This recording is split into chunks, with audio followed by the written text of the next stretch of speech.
People began to notice that Jesus' disciples were actually not fasting, but John's and the Pharisees were. People were not really sure why, and they were actually kind of upset about it, so they actually confronted Jesus about it and asked him why. And he responded to their question with a question. And he asked them, would you make the friends of a groom fast before he gets married? He answers his own question and says, no, of course he wouldn't. Their time will come to fast when he leaves them. To further answer the question, he then tells them a parable.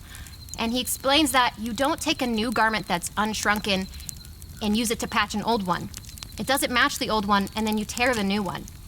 Likewise, you don't pour new wine into old wineskins, because the old wineskin will burst, and then the new wine gets poured out. Then he says that new wine must be poured into new wineskins. And that once people taste old wine, they don't want the new wine. They think the old is better.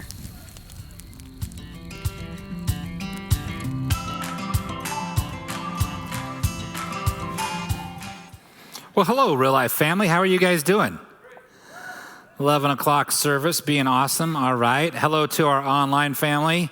Hope you're enjoying your air-conditioned home or a tree in the backyard watching on your laptop or something cool like that. So welcome. My name is Josh Gray. I'm the lead pastor here at Real Life, lead servant. Honored to be able to be that. Hey, good news. We didn't lose any of our staff members. No one. Everybody came back. I know. They all came back. Didn't destroy any of them. Too bad. So busy summer. Man, do you guys realize summer's like rolling to an end here? It doesn't feel like it today, though, a little warm. So next week, if you want to do some homework next week, we're going to talk about the parable of the persistent widow. So if you want to do some homework and read up on that this next week, that's where we'll be going. And then after that, after our series is done this summer, I'm excited to be diving into a series about values and culture. Values and culture, and what we see that God values and how it fits in, and how our culture is fitting around what God values, not how we're fitting God around what we value. And so putting him in first position, I'm excited about that series that we're going to be doing. This parable here, I kind of just have a title. It's like old. It's not really old versus new. It's old and new. And so when I think about old things, I was thinking about, like, what are some of the old things that I have around, some things that have been around with me for a long time. So I would like to introduce you to something that's been around with me for a long time. This right here is called Steve. Steve is a 1997 Honda Accord. He's got 287,000 miles on him. We purchased Steve in 1999, so that was before all of my children were born except Tori, my oldest, who's 22. So this car has been part of the family longer than most of my kids. This car has had a probably about a 12-foot Christmas tree stuck out of the back of his trunk. This car has seen some better days. It's been through places that it should have never had the right to go through, as it helped provide an income for my family and I, and drove all over North Idaho working in the insurance industry. I was in some snowstorms that I wouldn't even take my truck into now, and this guy was pushing 6 to 8 inches of snow with his front bumper, making his way through there. He's got some mileage on him, not just in the engine, but all around the body. When I take it to the Jiffy Lube place, they'll come up and they'll be like, excessive engine leaks everywhere, is what they tell me about Steve. Steve's got some worn hubcaps. He's met a lot of curbs in his recent years with my kids driving him. He's been a faithful family member. He's been to Boise for the last 3 or 4 years, and my daughter got a new car. What a generous guy I was. Like, oh, you're going to Boise? You're going to go down there? Why don't you, I'll let you use Steve down there, which is kind of a gift and kind of not. So Steve made it down there. We were really concerned about Steve making it back. Never left me stranded. Steve made it all the way back after 4 years in Boise, and a new radiator and different things. So he's been beat up. Steve is old, but he never left me stranded. He still has value. His voice is getting a little older and growlier as the muffler is basically gone. But he's still part of the family. And so as I think about like this parable, and we're talking about old and new, and what does it mean? And a lot of times that I've heard it been taught is like, yes, we have to discard this old stuff because the old doesn't have any value anymore.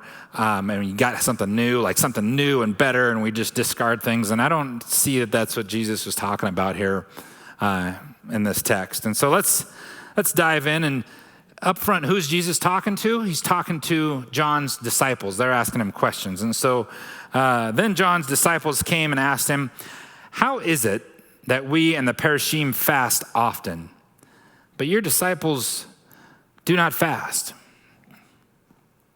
And so this is, if you look at the context of this, this is like Jesus is just starting to really make the Pharisees mad. They're starting to take notice of him.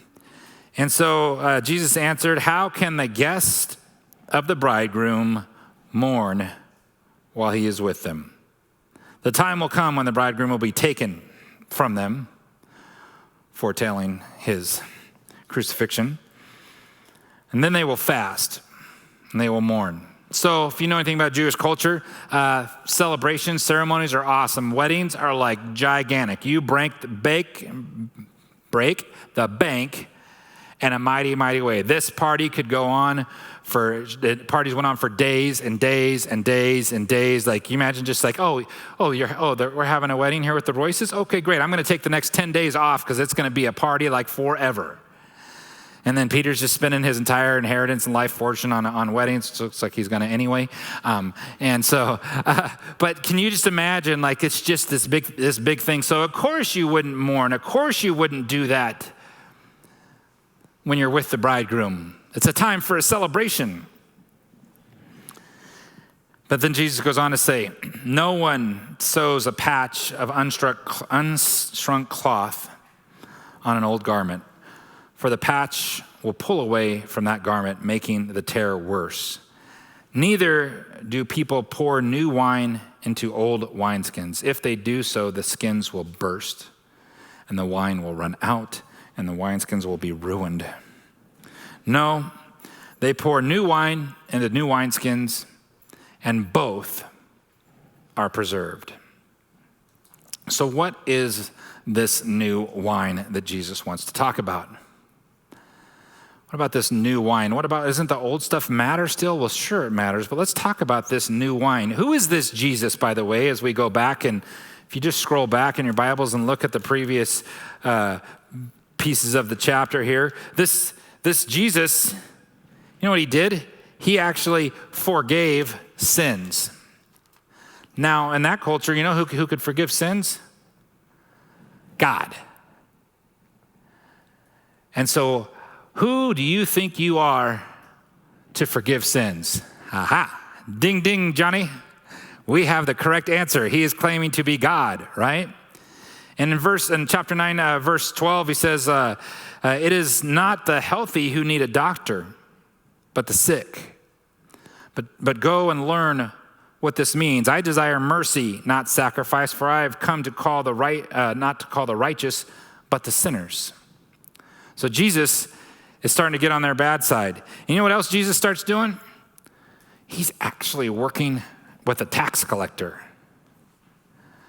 I mean, next thing you know, he's going to be talking to Samaritans. You know what he did? Did you guys hear about when he went with that Roman centurion? That guy asked him to heal his servant. You know the centurion, the Romans who butcher us. The Romans who killed your brother and your sister and your mom and your dad. That guy. And he goes and he heals. He actually helps those people out. What is he trying to butcher us? And then he's sitting there and he's eating with these sinners. And not the sinners the way that we think of sinners, but the sinners. Those people. Those people in life. You know how we all have those people? And if you don't have those people, you are one of those people.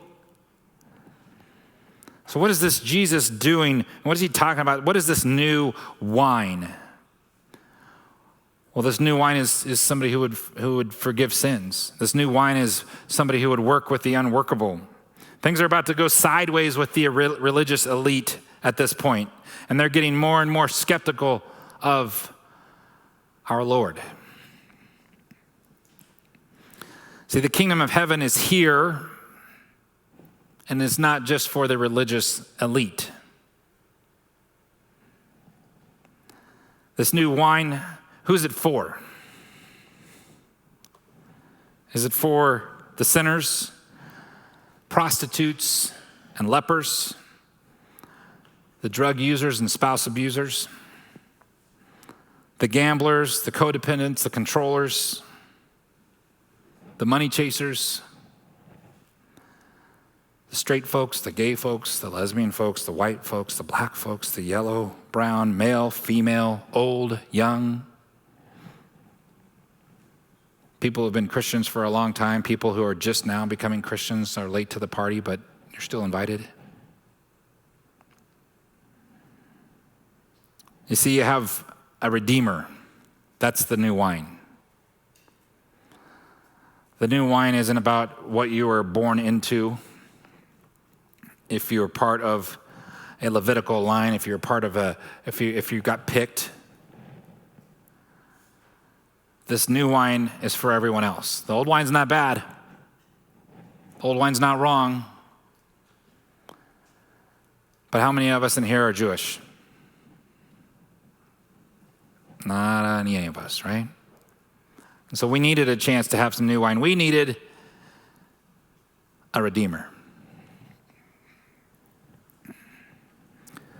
So take a look at those wineskins. See, the wineskins, if we want to go scientifically on these things, so they're made out of animal skins, right? Because they didn't have beautiful plastic like we have, or beautiful boxed wine that I've heard exists in stores before with plastic innards, and then you could like blow into it to get the last drop out of it. I just heard this. I've never witnessed this, probably. That's a lie. It's a sinner. No, they have wine skins. It's made out of animal skins. And so these animal skins, they're not going to just discard things. Can you imagine that's what we're going to drink out of here in a minute if we just passed around some animal skins that we drank out of? But what would happen is if you put the new wine into these old wine skins, the new wine needs to ferment. And when it ferments, it expands and there's gases that goes, and it would ferment and it could explode these wine skins because these wine skins have already been stretched out.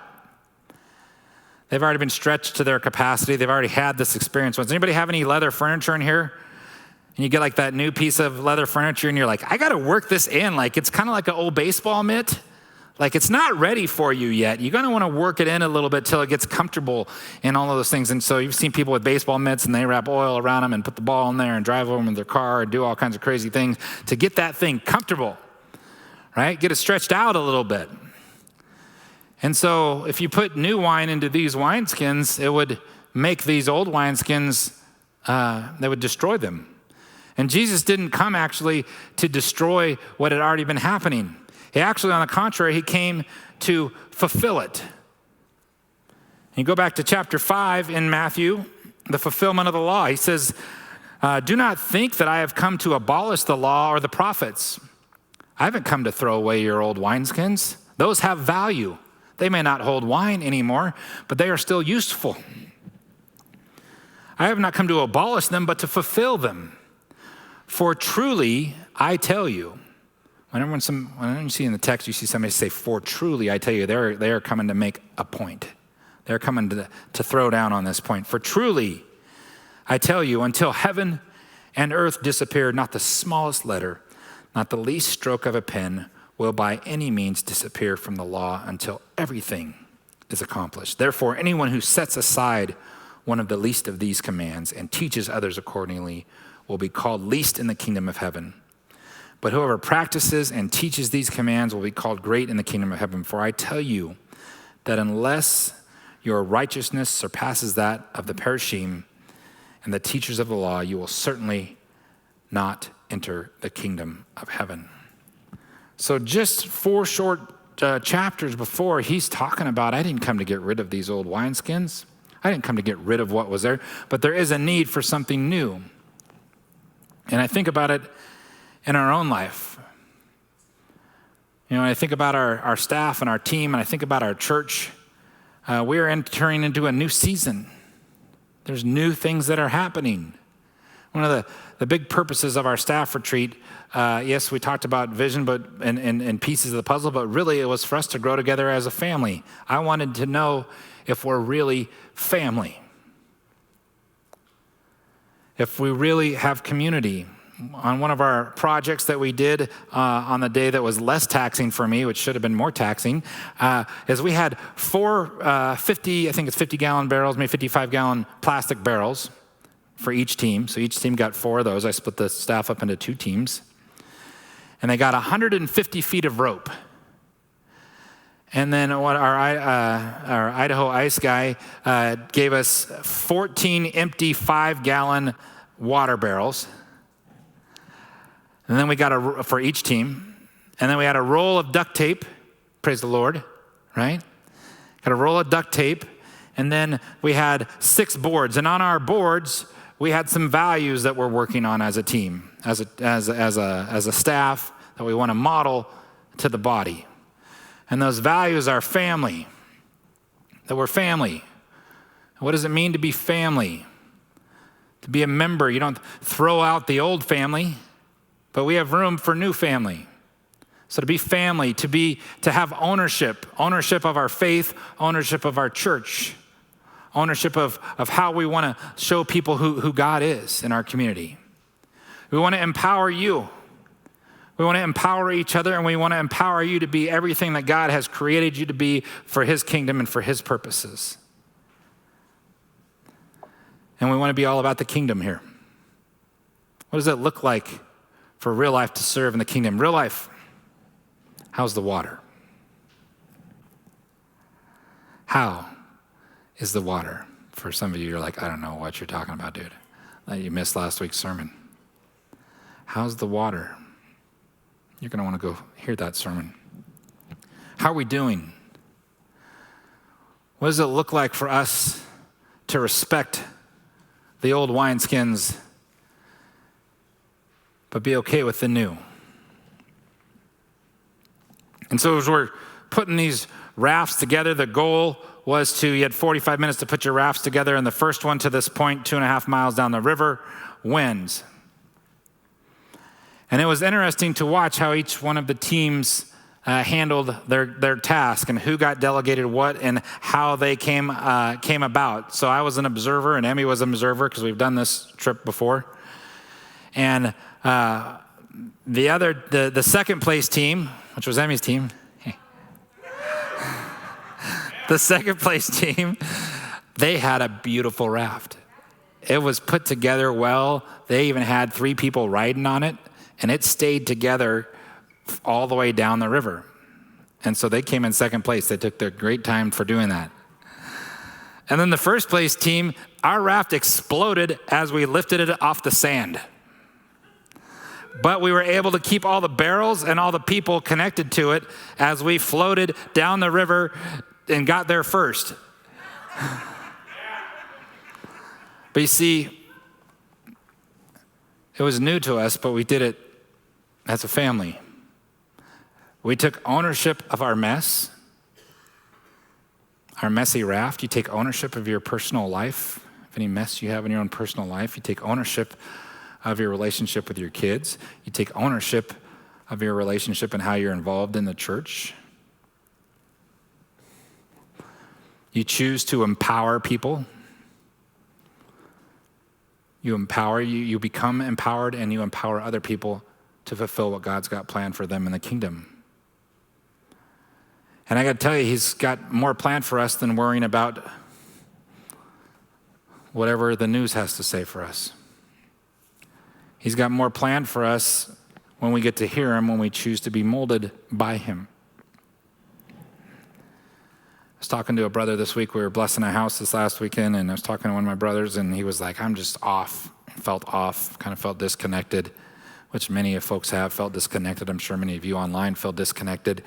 If you're healthy and willing and ready, we got room for you. Come on back. It is different in the building, worshiping together. I know people appreciate my good singing very loudly. But to come back and to be there as family and do things together and to be okay, to empower each other, to encourage each other, to be about the kingdom, to be about what happens outside of there, that's the kind of church we're going to be. And so when you think about these wineskins, I'm going to ask you a couple questions as we prepare for communion. What wineskins are you viewing your life through? Are you holding on to the old and to the I can't wait till it gets back to the way it used to be? What if it doesn't? What if we're working through a new normal? Are we okay with that? Can we accept the newness? You know, that with my brothers, as we were talking about, being on fire and not being on fire for God, I picture this. That God is the potter and we're the clay, right? You've heard this before, and we're being molded, and He's working out different imperfections in my life and those things. And there's time as a clay where I just collapse in and I fold over and I say, "Get away from me, God! Stop molding me! Stop changing me! Stop making me! Just let me sit here and spin." For any of you who have done pottery classes, that's just sitting there, a big pile of something, not willing to be molded, not willing to dive in to the new wine that God would have for you today.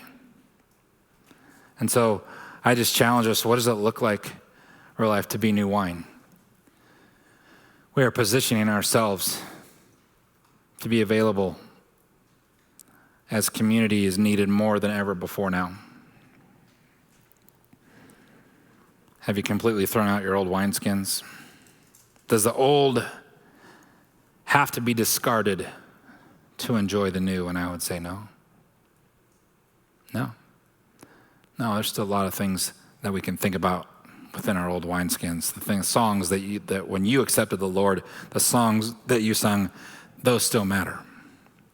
And the new songs that we sing and how people are being changed and formed and molded by God, like that new stuff matters.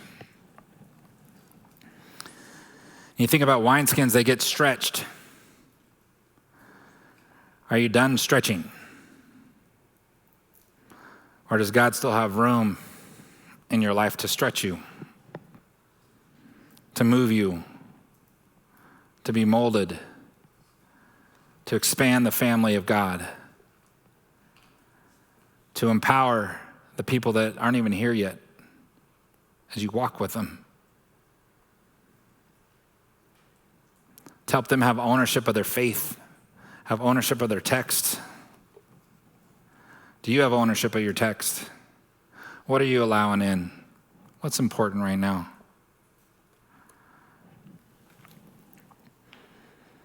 And then what about those people?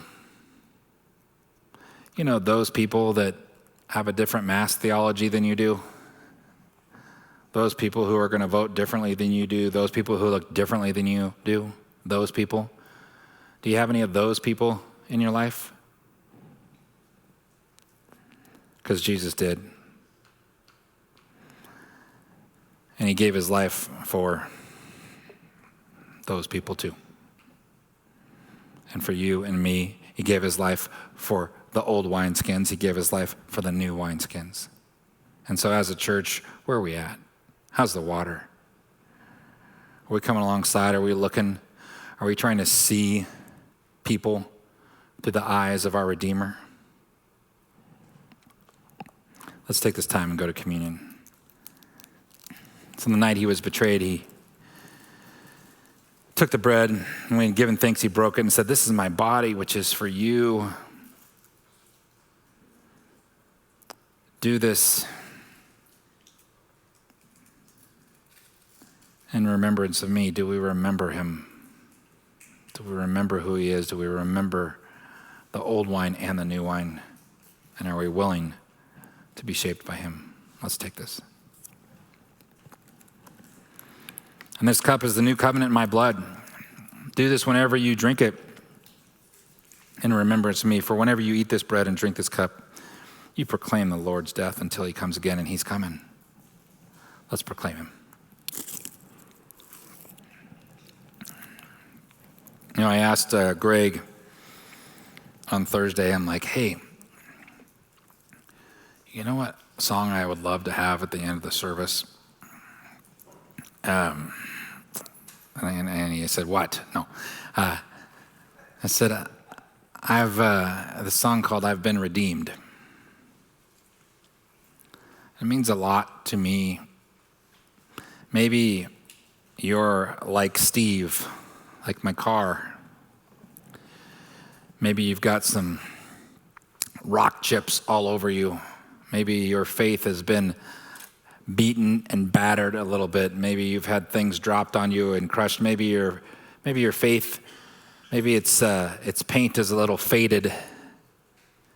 Maybe you got some bumper stickers that you haven't been able to scrape completely off of you. Well, I've got good news. I've got really good news, is that we have a Redeemer. And you've been redeemed. Are you going to choose to accept that redemption? And are you going to choose to introduce other people to the Redeemer?